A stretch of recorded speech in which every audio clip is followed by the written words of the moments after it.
Okay, good evening, and thank you once again for joining us here on Zoom. This is the third class, so the way things have worked out so far was we did a lot of introduction, really, to the concepts sort of how the life of Avraham and the other patriarchs and matriarchs are really more than just limited to themselves, limited to their own lives, but as the roots of the Jewish people, of the Jewish nation. So their actions, their activities are, first of all, a prophecy to some extent for some of the future events that the Jewish people have experienced and will experience, but also their actions and their accomplishments and maybe even their failures imbue us with similar traits and similar abilities. So those tests that they've been able to overcome, they were able to overcome, we are imbued with those powers, those abilities to overcome similar challenges. And the character traits that the forefathers and foremothers developed are passed down to us as well. And so there are signs of a descendant of Avraham has certain attributes and certain traits. So the most famous trait, perhaps, of Avraham is his chesed, his acts of kindness. And that's what I want to focus on tonight. I decided I think the best way to approach this is not always to go chronologically, but rather more thematically. So we're going to see a couple of episodes tonight that relate to Avraham's chesed, his kindness, and really try to zero in on some insights of, how is it really done and how deep does it go, and try to get some takeaways from that. And then we'll develop other themes in future weeks, again, maybe jumping around to different events in the life of Avraham, so and the other patriarchs and matriarchs. So to that end, I made a little chart. It's on the last page of the source sheet, which just shows the really from two Torah portions. Doesn't go through his entire life because there's a continuation still, but a number of important events in the life of Avraham. And that way we could and by the way, this is just the order that they appear in the Torah. The Torah is not always in chronological order. There are certain events here that, according to our sages, are out of order chronologically. But this is the order that they appear in the Torah. So we're going to focus on a couple of these tonight. So we can now go back to where we left off. We left off that Avraham had been commanded to travel, to sojourn to the land that God would show him, which was the land of Canaan. Avraham arrives in the land of Canaan, and there's a famine, and he's forced to go down to Egypt. And there's a whole episode where Pharaoh takes Sarah, and Pharaoh's punished for it, and eventually Avraham leaves with great wealth.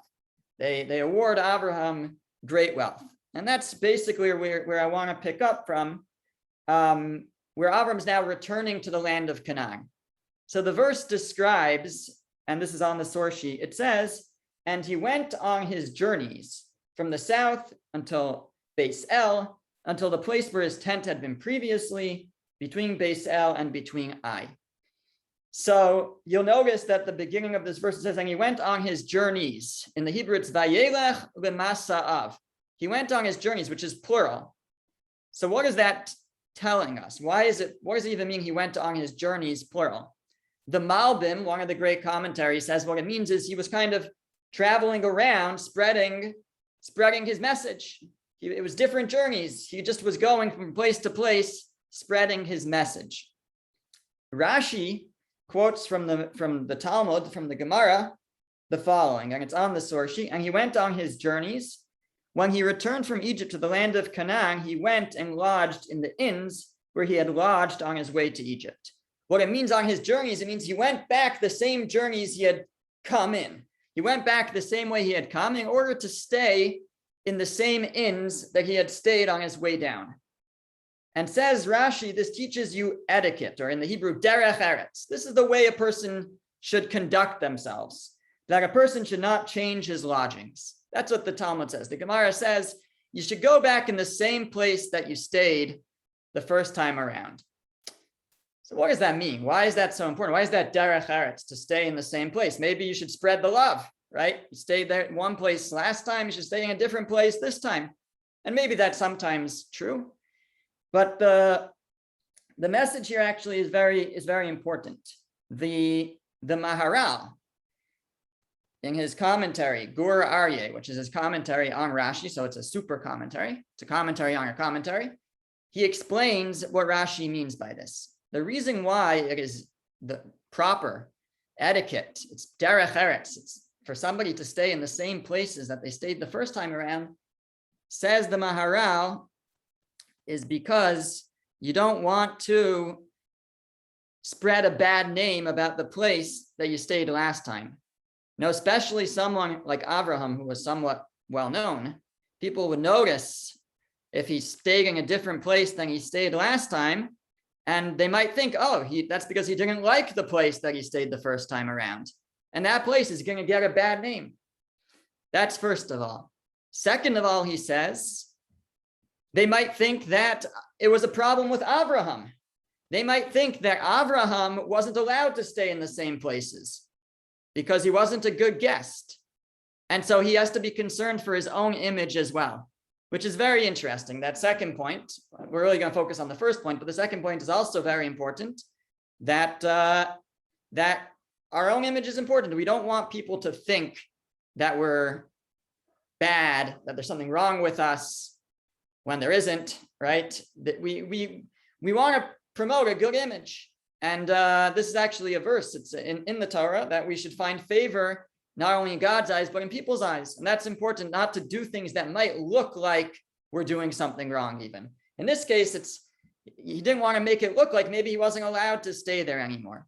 But I think the first point is something to focus on, which is that Avram had this great sensitivity, that he realized, it's something that would just pass most people over. You wouldn't even think about it. That if I choose to stay somewhere else, it might leave a bad name for the place I stayed last time. And but Avram had that sensitivity to consider the repercussions of his choices, even such a simple choice. Just to add to the equation here, the commentary, the Ksav Sofer, points out that Avram was much more wealthy now than he had been on his way down, right? Pharaoh enriched him. He gave him lots of riches. So the truth is that Avram probably had the ability to stay in much nicer lodgings than he had on his way into Egypt. He now was a very wealthy man. The Pharaoh made him wealthy. And yet he still chose to stay in the same places. And that just speaks to his sensitivity that our actions and our words have an effect, and we don't even necessarily realize. But if we're very considerate, then we might realize. We live in an age of reviews and comments.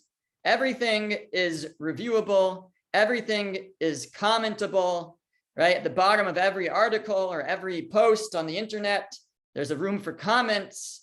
Every business has to be reviewed, and we just have to consider and be just very careful about what we say, what we comment, what we review, because our words have repercussions, and it may seem, we were a little bit disappointed by this or that, but it shouldn't be such a big deal. But we decide, no, I'm gonna leave a comment, and that could take away business from someone who really is deserving of it. They didn't do anything wrong. So we have to be so careful with our comments. The Chafetz Chaim, Rabbi Yisrael Meir Kagan, was the great promulgator. He really reminded the world of the very, very important mitzvah of being careful with our speech, of Lashon Hara. So there's a story where he himself was extremely careful about this.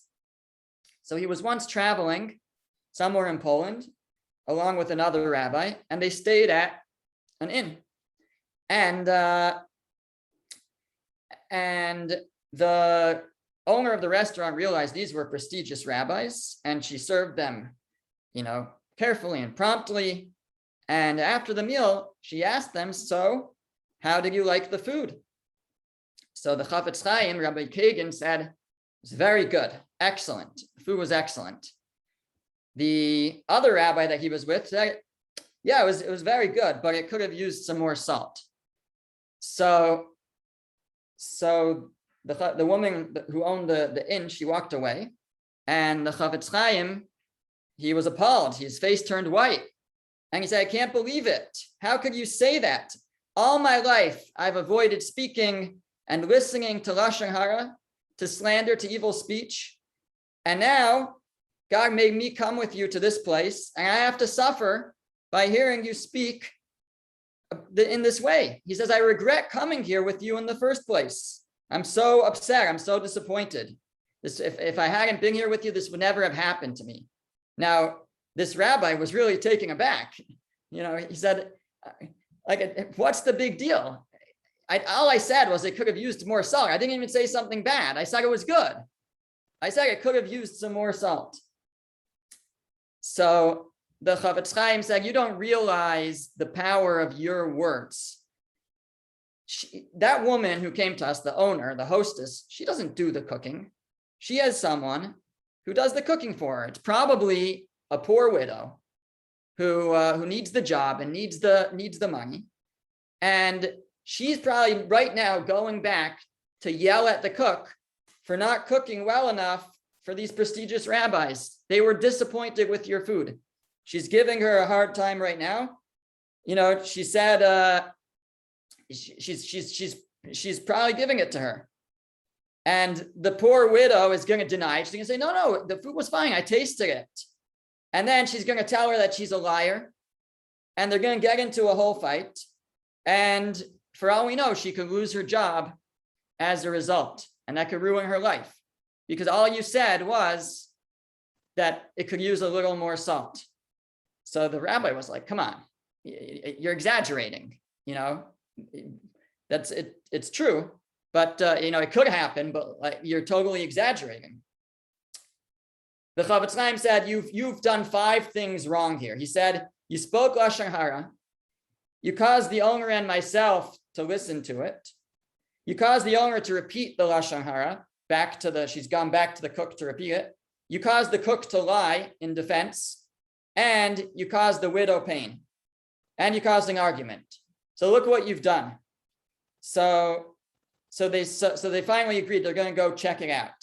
So they went to the kitchen, and sure enough, the Chafetz Chaim was right. As they opened the kitchen door, they saw that the owner was berating the cook for messing up the food, and she was wiping away her tears. She was so upset. And when this other rabbi saw, he ran over. He was so taken. He begged forgiveness. He apologized. He said he meant to cause no harm. He said, really, no, it was fine. Please let her keep her job. And I'll pay I'll pay you to let her keep her job. And the innkeeper, she was a kind woman. She was just upset by what had happened. And she's like, no, of course, it's fine. I just wanted to make sure she knows that she has to be careful. That was the end of the story. But it's like the tiniest comment, and we don't realize how far it could go. I like to give, an example. It's a made up example, but, of just how one little comment could go so far of you have a workplace, people work together, and there's, let's say, someone whose voice is like a little bit annoying, and you notice it. One person notices it, and the person points it out to someone else.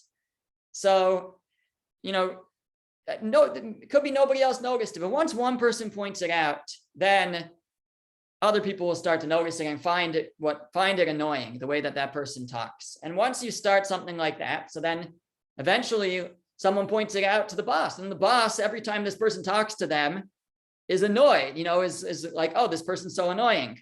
And that could be the end of that person's job for them. It's like such a little thing. I just said that this person has an annoying voice to one person in the office, but these things can just spiral, and we think it's like a little thing, but it can have great impact. So here we see Avraham very, very sensitive to the choice of his actions. Here he's traveling back. He's a much wealthier person now. He could stay wherever he wants, but he chooses to stay in the same place that he stayed on the way. He doesn't want it to look like those places weren't good enough. Those places aren't worth staying because he's not choosing to stay there anymore. Now, obviously nowadays it's different. Like whether I stay in the same Marriott that I stayed last time isn't going to really make a difference, but there are examples of similar things where it could make a difference. So it's an important lesson to keep in mind. Now, Avraham, here he was the visitor, but Avraham is famously a master host, a master of welcoming guests. And the classic example of this is in last week's Torah portion, the beginning of Vayera, where he's visited by 3 angels. So I want to actually go through those verses with Rashi's commentary, and we have a number of beautiful insights that we can pull from here. So it's on the source sheet number 2, Bereshis chapter 18, and it says, "Now the Lord appeared to Avram, Vayera Elav Hashem." The Lord appeared to Avram, to him in the plains of Mamre, and he was sitting at the entrance of the tent when the day was hot, in the heat of the day, actually, in the heat of the day. So that's the first verse. Rashi comments, "And the Lord appeared to him to visit the sick. Said Rabbi Chama, the son of Chanina, it was the 3rd day from his circumcision, and the Holy One, blessed be he, came and inquired about his welfare." So God is visiting the sick, however we're to understand that. But it's important to note that Avraham was just circumcised 3 days ago. So he's still recovering, he's still in pain. And so whatever goes on, that's something to keep in mind. He's in pain here. Secondly, Rashi says, at the entrance of the tent. So that's where it says that Avraham was sitting at the entrance of the tent. Why was he there? To see whether there were any passersby whom he would bring into his house. So despite the fact that he was just recently had gone through this procedure, still he's out there, he's looking for guests, and he's sitting by the entrance to see who would pass by. And it says the day was hot. It was a very hot day. So why does the Torah make sure to tell us that? So Rashi explains, the Holy One, blessed be he, God, took the sun out of its sheath so as not to trouble him with the wayfarers. I mean, God made it very hot that day, deliberately, so that nobody would be traveling and Avram wouldn't have to deal with guests because he was recovering. God said, why don't you just stay in bed? But since he saw that he was troubled, that no wayfarers were coming, he saw Avram, it's not just that if a guest happened to come, he would take him. He was troubled. He was out there looking. He really wanted to bring in guests. He brought the angels to him in the likeness of men. So since God saw that Avraham really wanted guests, so he brought him guests. Okay, continuing on, we're going to read through the whole thing, I think, and then we'll go back and share insights. Reading on number 2, and he lifted his eyes and saw, and behold, 3 men were standing beside him. And he saw, and he ran toward them from the entrance of the tent, and he prostrated himself to the ground. So Rashi says, and he saw. Why is and he saw written twice in this verse? So you'll notice in the verse it says, and he lifted his eyes and saw, and behold, 3 men were standing beside him, and he saw, and he ran toward him. Why does it say, and he saw twice? So Rashi explains, the first is to be understood according to its apparent meaning, i.e., and he saw. And the second means understanding. You know, like people say, I see what you're saying. Right? He saw, meaning he understood. He observed that they were standing in one place, and he understood that they did not wish to burden him. And although they knew that he would come out toward them, they stood in their place out of respect for him to show him that they did not wish to trouble him, and he went out first and ran toward them. So Rashi says that the second and he saw is understanding they were trying not to trouble him, and so he went anyways, he ran out to try to greet them. Verse 3, and he said, my lords, if only I have found favor in your eyes, please do not pass on from beside your servant, meaning please come in.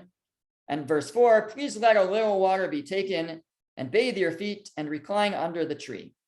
So Rashi comments, please let a little water be taken through a messenger, meaning the grammar here, the conjugation is not, and he took water, it's let it be taken, implying that it was through a messenger. He asked a messenger to bring water, and the Holy One, blessed be he, rewarded Avram's children through a messenger, as it is said, and Moses raised his hand and he struck the rock. So just as Avraham gave the servant, the guests water through a messenger, so in the desert, God will provide the Jewish people with water, but that will be through a messenger, meaning through the rock, as opposed to the manna, which came directly from heaven. We'll get into that more probably if we have time later.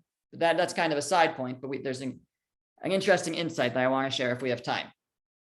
So, okay, fine. So then it says, and bathe your feet. So he invited them and he said, bathe your feet. He thought that they were Arabs who prostrate themselves to the dust of their feet, and he was strict not to allow any idolatry into his house. Fine, but look, wasn't so strict, fine. But Avraham would not allow idolatry into his house. So here, actually, I want to pause just to make one important point. Avraham is the master of chesed, of kindness. He's the master of welcoming guests, right?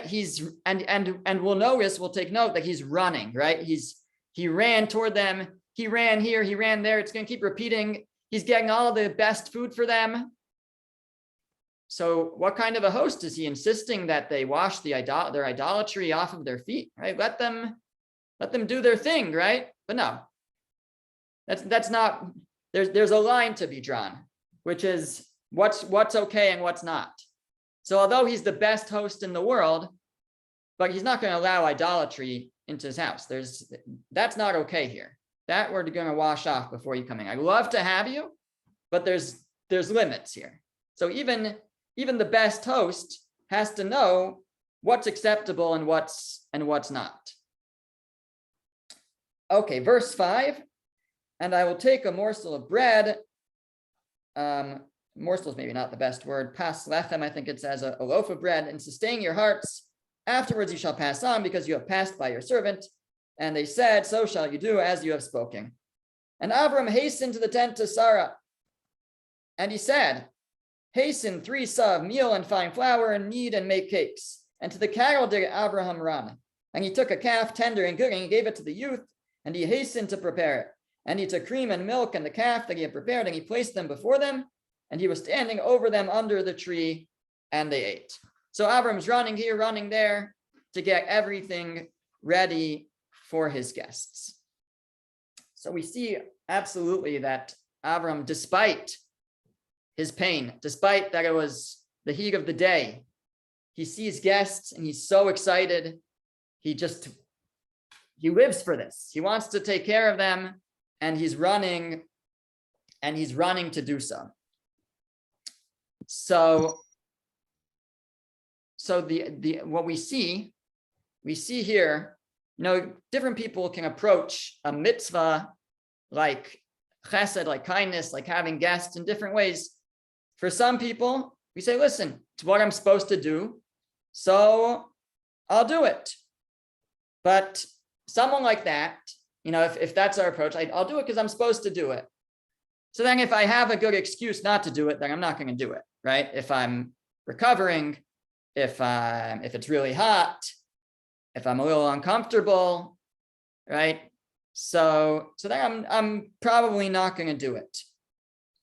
I give in sort of easily to the excuses or the situation. That's not how Avraham was, though. That's how most people are, but that's not how Avraham was. Avraham, he was certainly exempt from this. He was, God, we saw the verse says, the Rashi comments, God was to make it hot so that nobody would show up. But he saw that Avraham, he couldn't handle that. He lives for this. This was his life, doing acts of kindness. And what's the point of life without helping others?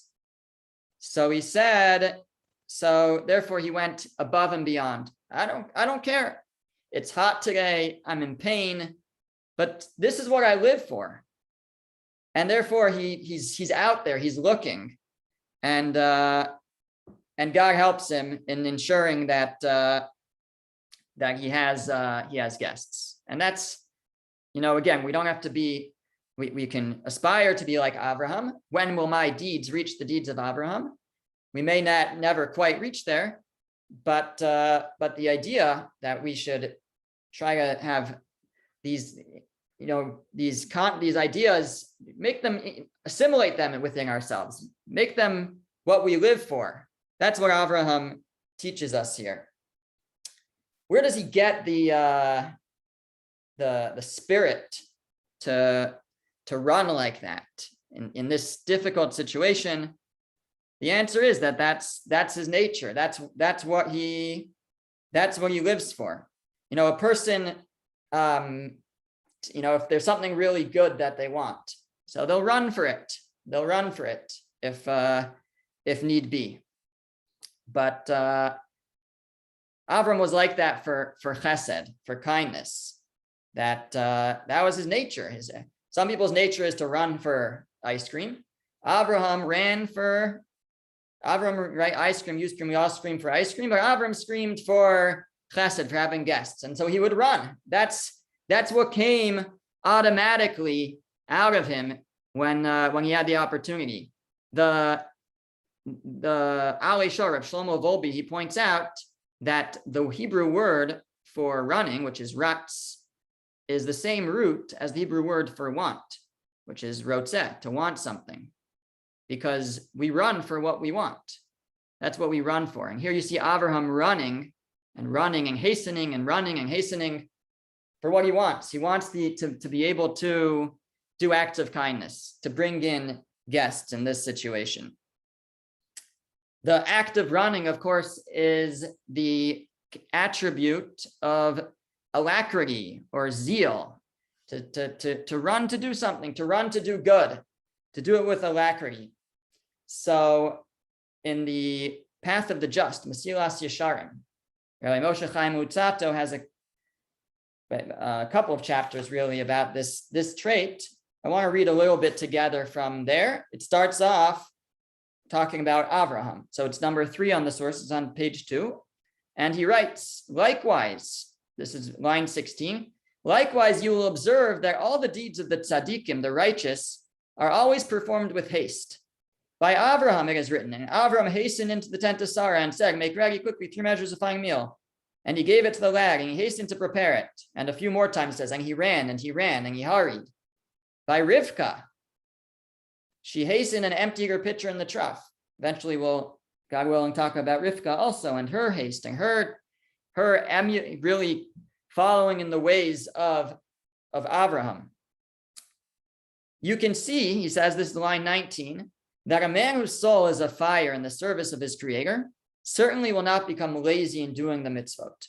Rather, his movements will be like the quick movements of fire, for he will not rest nor be still until he has finished completing the deed. So if a person has passion within them, like Avraham did, then you run.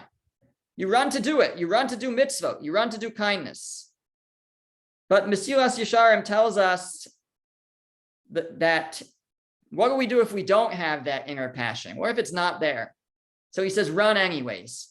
He says in line 20, reflect further that just like an inner fieriness of soul leads one to act with zeal, so to the opposite. Outwardly, acting with zeal leads to an inner fieriness of the soul. Namely, when one feels himself performing a mitzvah with great swiftness, this will move his inner being to kindle a flame also, and the desire and want will increasingly intensify within him. But if he acts in a sluggish manner in the movement of his limbs, so too the movement of his spirit will die down and extinguish. This is something experience can testify to. So Mesilas Yesharim says experience can testify that if a person doesn't feel that passion for a mitzvah, they can develop it. And one way to develop it is actually to just run to do it. Running to do a mitzvah is an outcome of an inner passion. But also, if you don't have the inner passion, if you run, if you show the outward, if you act in an outward way as if that passion is there, that will actually help develop that passion inside. He says experience can testify to that. 21, he says, you already know that what is most desired in the service of God, may his name be blessed, is desire of the heart and longing of the soul with action. Doesn't mean it's not just to long to do things and to desire to do things, but what he means is when we do our actions, when we do our mitzvot, so God wants our heart with it. He doesn't want just bland, emotionless, passionless performance of mitzvahs. He wants us to be into them. So, okay, he shows that King David in Psalms in a number of places alludes to this. And then in 22, again, he comes back to this idea. But for a man in whom this longing does not burn as it should, a good advice for him is to act with zeal by force of will, in order that this will bring an inner awakening of this longing in his inner nature. For the external movement rouses the inner ones, and certainly the external movement is more in his power than the inner ones. What he's pointing out is that sometimes, we say you should be passionate about the mitzvah, okay, but I'm not. So what do you want me to do about it? I can't control whether I'm passionate or not. I can try to work on it, but right now, today, either I'm passionate or not. What am I supposed to do? But I can control my limbs. I may not be able to control my heart, but I can control my limbs. I can control whether I hurry to do the mitzvah. I can control the way that I perform the mitzvah. And he says that because you have control over that, so take advantage of that. Use that which is in your control. Thus, if he exercises what is in his power to do, this will lead him to also attain what is not in his power. Then you'll attain that passion. For an inner joy will awaken within him, and a desire and longing through the power of acting fiery externally by the force of will. If we act passionately, we will develop an inner passion. This is what the prophet said, let us run to know the Lord, and after they will go, who shall roar like a lion? So I guess he's saying that, we should run, to serve. And then it's a much later chapter, but he maybe is connecting these. After they go, then you'll roar like a lion, meaning then you'll have the passion within you.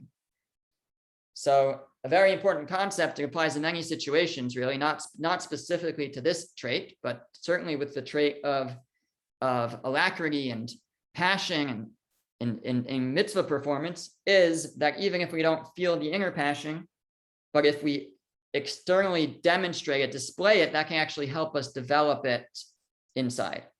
That's the lesson of the Mesilas Yesharim. Avraham, of course, wasn't just displaying externally. Avraham had it assimilated within him. This was who he was, and as a result of that, he was able to run after this mitzvah, this commandment.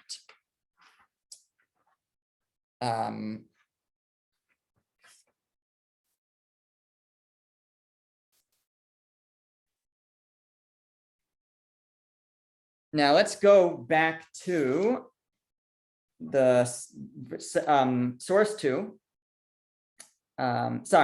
Source 2, verse 2. So we read in the verse, he lifted his eyes and saw, and behold, 3 men were standing beside him, and he saw and he ran toward them. So we noted before we read Rashi points out that it says, and he saw twice. So why does it say twice in the same verse, and he saw and he saw? So Rashi said, the first is the simple meaning. He saw the 3 men, the 3 angels.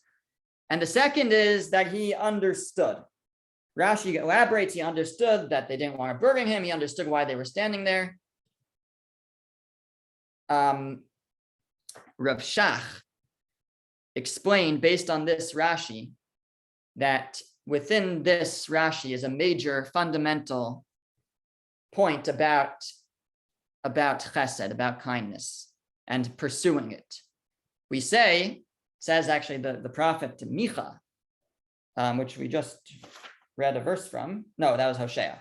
The prophet Micha says that he attributes chesed Avraham, that chesed goes with Avraham, as we've been saying.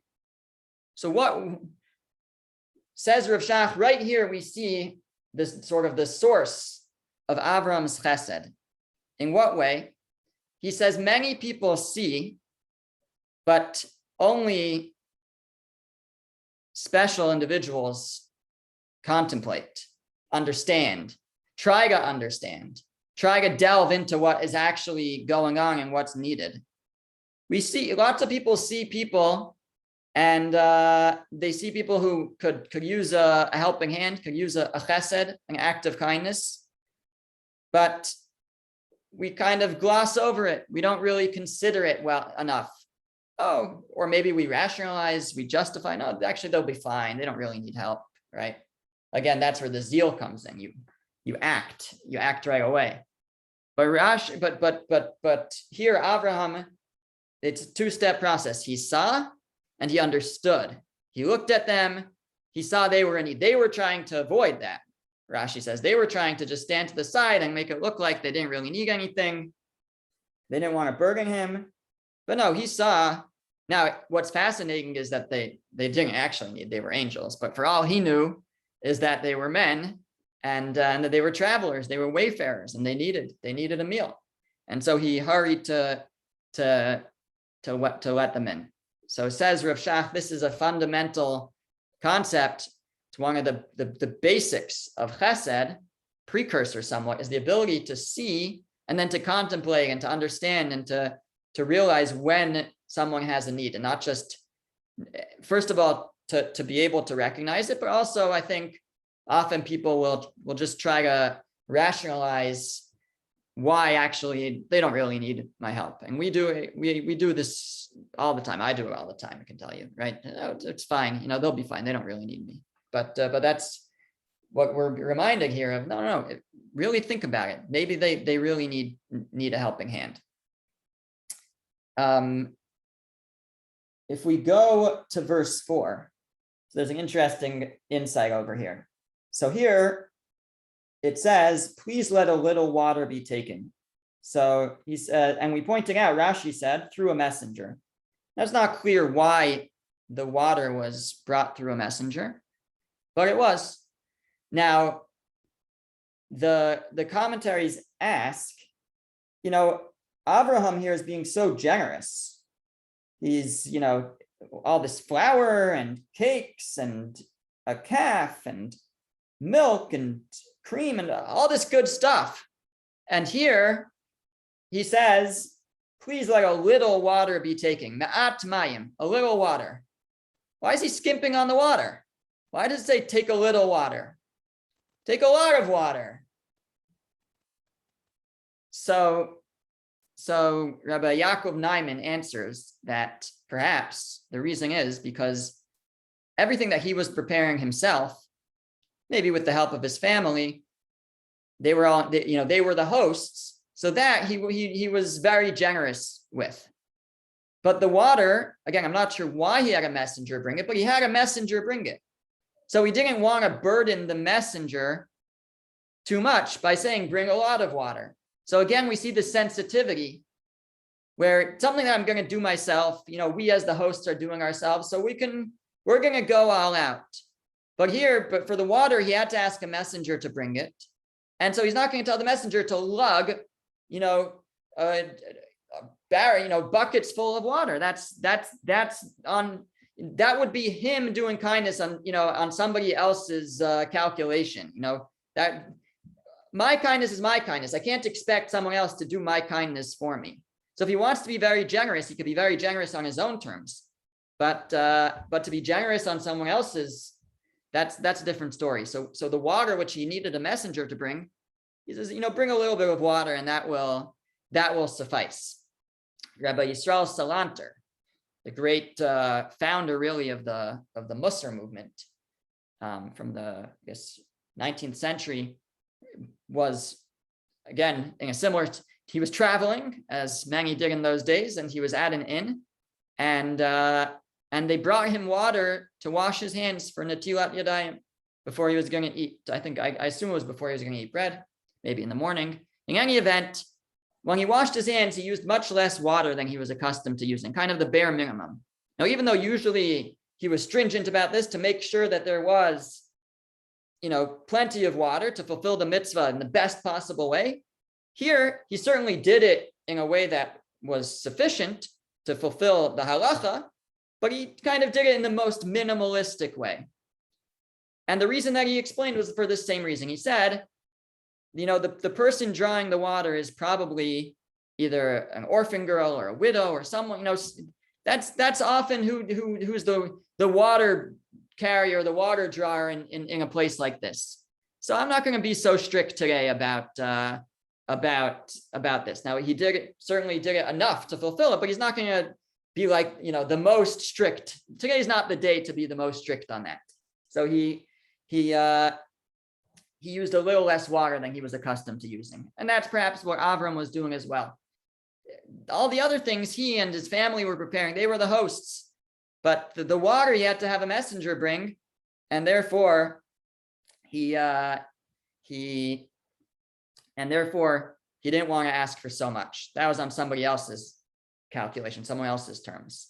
So again, that shows that sensitivity, where in this case, a person might want to do a kindness, but you have to realize who you're affecting when you're doing a kindness. If it's you, but you're also dragging other people in, and maybe they're not ready for that, or they have other things that they're doing. So we just have to be sensitive to that. Now, in that same Rashi, again, still in verse 4, Rashi quotes a little bit of a passage in the Talmud, but I put the rest of that passage on number 4, or a larger part. So let's look at number 4. Talmud Bava Metzia 86b. Rabbi Yehuda says that Rav says, every action that Avraham performed himself for the ministering angels, for these visitors, the Holy One, blessed be he, performed himself for Abraham's descendants.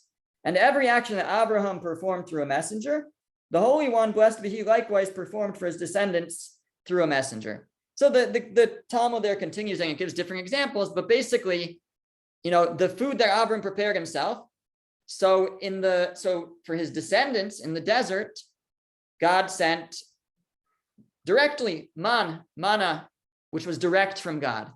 But the water, which he only got through the messenger, God didn't give directly in the desert. God sent a messenger to give the Jews water in the desert, which was the rock from which they drew water.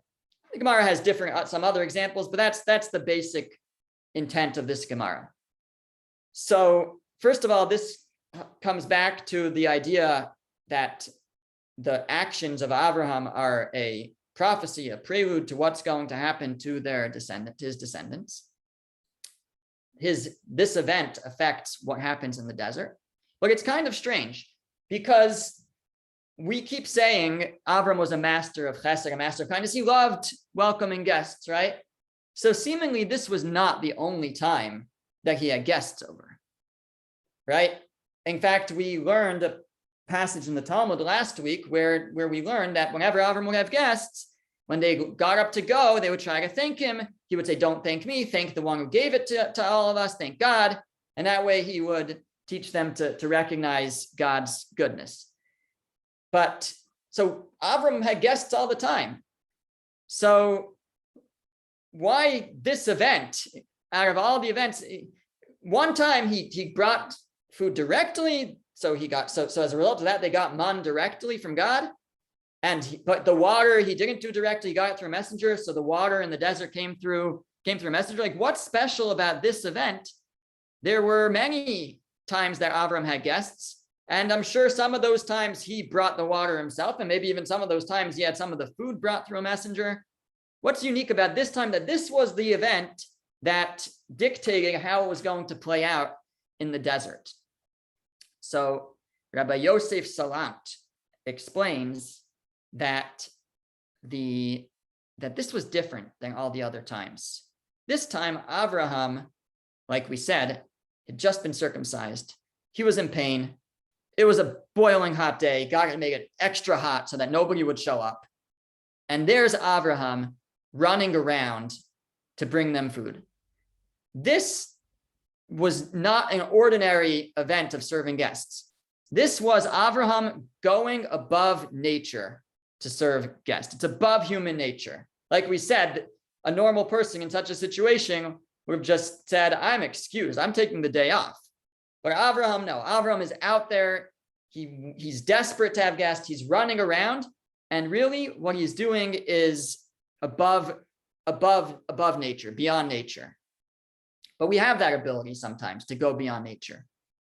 Could call it adrenaline, But sometimes we can do things that we never knew we were capable of, and maybe in normal physical scientific terms, we're not really capable of it.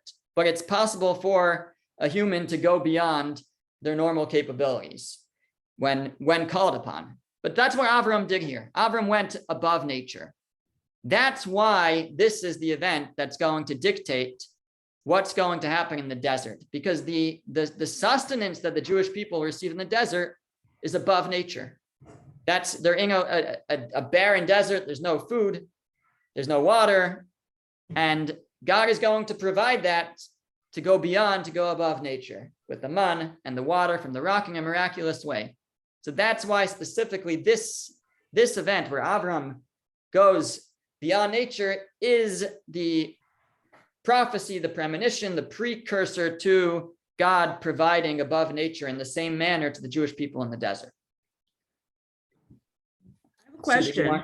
Yeah, please. You muted yourself.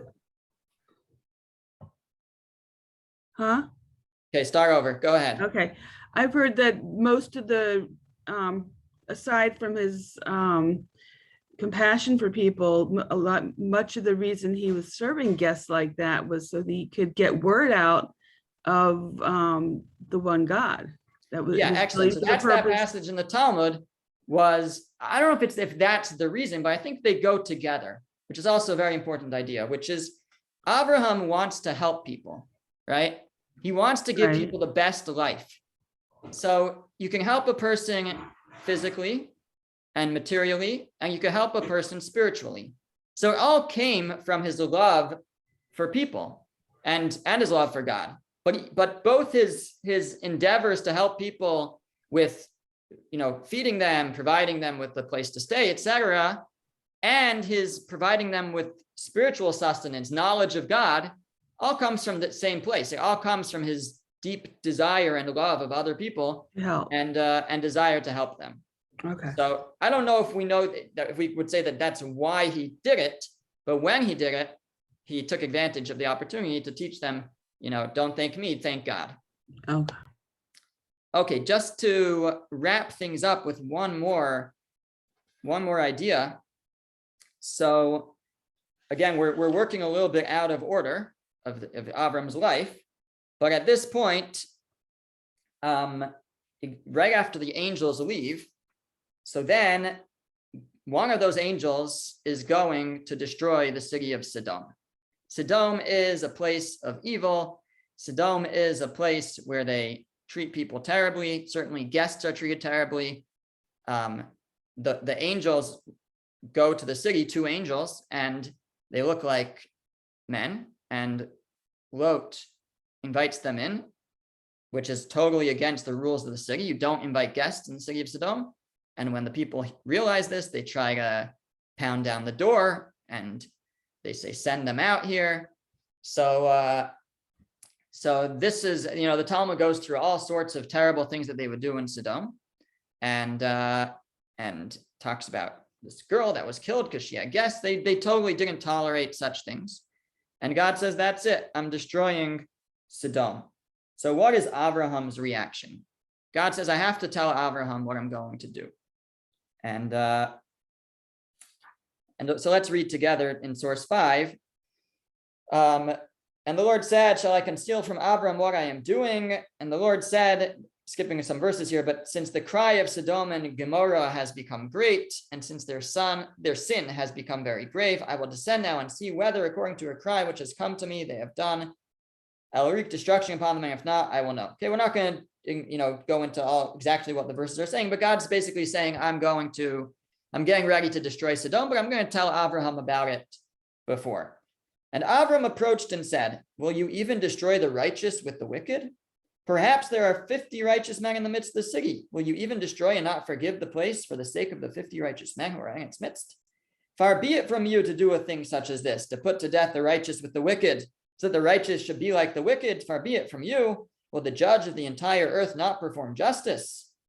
So Avram is pleading on behalf of Sodom.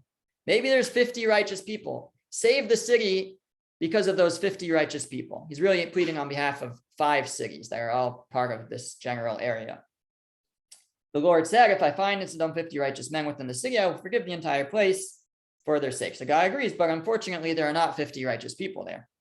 So Avraham answered and said, so I didn't include the whole verse, but he says, what if there's 45? And then he says, and what if there's 40? Going to verse 30 here, and he said, please let the Lord's wrath not be kindled, and I will speak. So Avram's actually a little nervous now because he's begging God, and he's saying, God, don't be angry with me. Let me continue to speak. I know I'm pushing it. Don't be angry with me. Let me keep talking. Perhaps 30 will be found there. And God said, I will not do it if I find 30 there, but there aren't 30 righteous people there. And again, 31, he says, and he said, and he says, what if there's 20? And 32, and he said, please let the Lord's wrath not be kindled, and I will speak yet this time. So he's nervous. He's saying, let me speak one more time. What if perhaps there are 10? God says, I will not destroy for the sake of the 10, but there aren't 10, and the rest is history. God ends up destroying Sodom. But what Rabbi Yaakov Kamenetsky points out an amazing thing here. He says, this follows immediately after the angel's visit with Avram. We have here an amazing contrast. Avraham, who excels in inviting guests, versus Sodom, who are the antithesis of this. They are the opposite. They're just terrible people to each other and do not have guests at all, etc. In fact, there's an idea, 3 angels go to visit Avram. One went to tell him and Sarah that they were going to have a child. One went to heal Avraham, and the third one went to destroy Sodom. So why was he stopping at Avraham's on the way? If the third angel was his mission was to destroy Sodom, why is he going to Avram's house first? So some say because God wanted him to see the contrast. Before he went to Sodom, he might get to Sodom and say, listen, God, these are human beings. What do you expect from them? Why should I destroy them?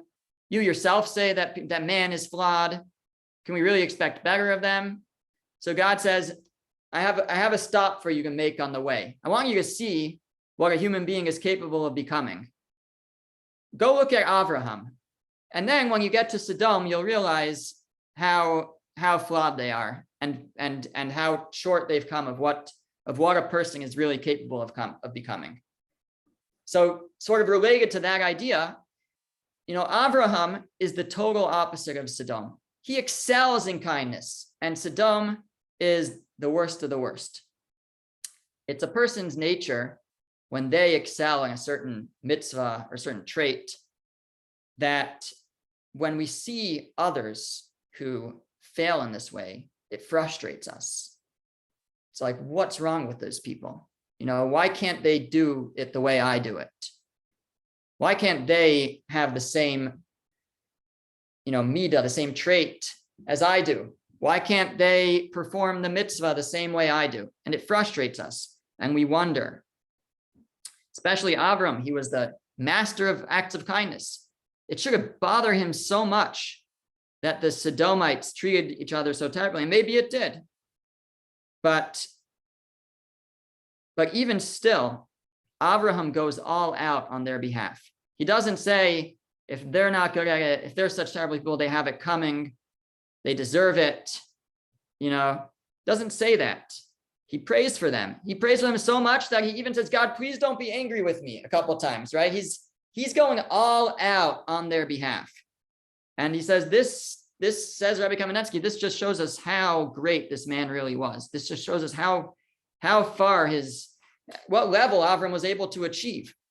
That this is, and even someone who didn't excel so much in this trait, may not have prayed for them like this. But someone who's total opposite, it's so hard to try to understand them. They're so foreign to him. And yet still, he says, I would still rather see them, I guess he sees hope in them. He sees a hope. God says, no, there's no hope for them. And in the end, God is the ultimate judge, and God judged them, and we don't question God's judgment. But Avraham first desperately prays to God, tries to bring merit for them, tries to save them. And this just shows how far-reaching Avraham's sensitivity, his kindness is, that even those who are totally different from him, he still prays for them, he still hopes for them, and is really even sort of putting himself at risk. God, please don't be angry at me for this. So Avraham is a excellent example of kindness and sensitivity. He's sensitive in understanding the repercussions of his actions. Just something as simple as where he's going to stay in his travels. He's careful with that so as not to cast aspersions on places that he has stayed previously, reminding us to just be so careful with our actions and words of how they can impact others. Avraham yearns to do good, and that passion is demonstrated in his running to do good as he performs acts of kindness. At the same time, he's sensitive to a messenger. Bring only a little bit of water, because that's not me. That's someone else who's doing it. And it's all because he's able to zone in. He sees a need, and he doesn't just see, but he contemplates and he recognizes when there's a need.